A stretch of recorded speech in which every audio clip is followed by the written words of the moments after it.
এই যে আমি লাউ শাকের তরকারিটা রান্না করা শুরু করে দিলাম। তেল গরম করে পেঁয়াজটা ভেজে নিচ্ছি, তার সঙ্গে আমি দিয়ে দিব চিংড়ি মাছ। চিংড়ি মাছটা পেঁয়াজের সঙ্গে ভেজে নিলে সুন্দর একটা ফ্লেভার আসে। চিংড়ি মাছটা ভাজা হয়ে গিয়েছে, বেশ সুন্দর ফ্লেভার আসতেছে এখন। হ্যালো ভিউয়ার্স, আসসালামু আলাইকুম। কেমন আছেন আপনারা সবাই? আলহামদুলিল্লাহ আমি ভালো আছি। এখন দিয়ে দিব একটু লবণ,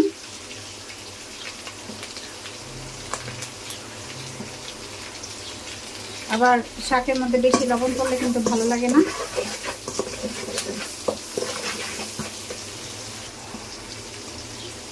এখন দিয়ে দিলাম একটু আদা রসুন বাটা, অল্প দিব।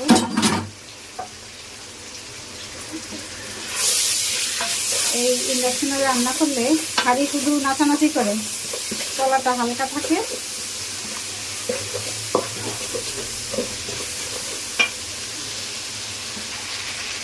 কষানোর জন্য একটু পানি দিয়ে দিলাম।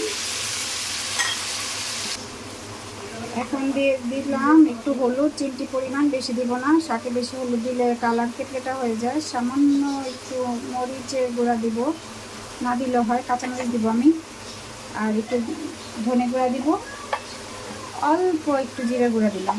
একদম হালকা মশলায় রান্না করব।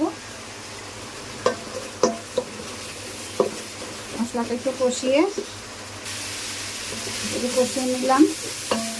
এখন দিয়ে দিলাম আলু, অল্প একটু আলু দিলাম। অল্প একটু বলতে এখানে ছোটো ছোটো 2টা আলু দিয়েছি।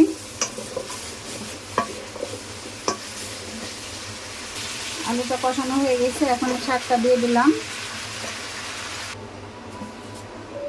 এখন শাকগুলো দিয়ে নেড়ে চেড়ে মশলার সঙ্গে মিশিয়ে ঢেকে দেব।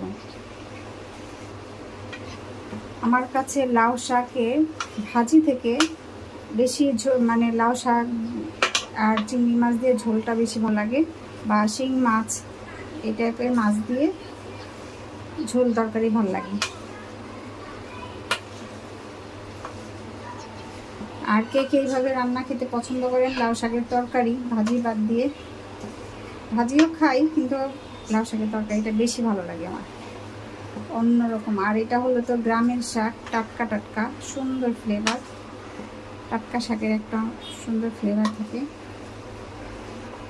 আর আমি গাছের টাটকা শাকটাই আমি সাথে সাথে শুকি, যে লাউ শাকের একটা সুন্দর ঘ্রাণ আছে, সেই ঘ্রাণটা নিতে আমার খুব ভালো লাগে। এখন একটু ঢেকে দেব। একটু ঢেকে দিলাম। কি সুন্দর ফ্লেভার বের হয়েছে, আলহামদুলিল্লাহ, মাশাআল্লাহ। মানে কি যে লাগছে দেখতে।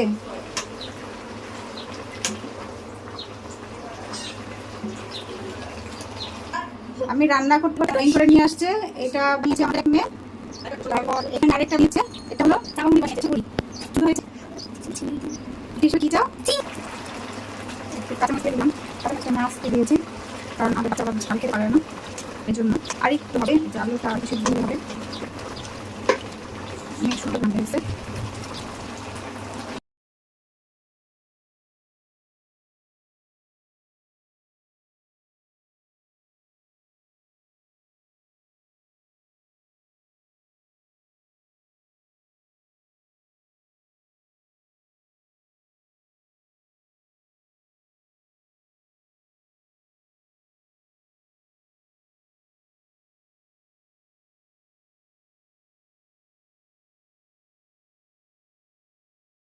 শাক রান্না, এখন এই যে একটু আলু কেটে দেবো, ঝোলটা কেটে দিলে হবে, মেখে ঘন হবে আর খেতেও ভালো লাগবে। এই ঝোলটা আমি এরকম রাখছি, একদম বেশি পাতলাও না আবার বেশি ঘন।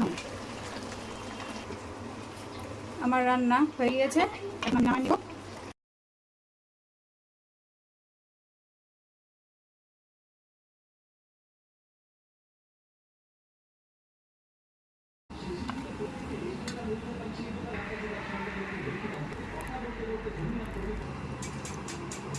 কেমন হয়েছে বলেন তো লাউ শাক রান্না? আমার তো এখন ক্ষুধা লেগে গেছে, আমি এখন খাবো।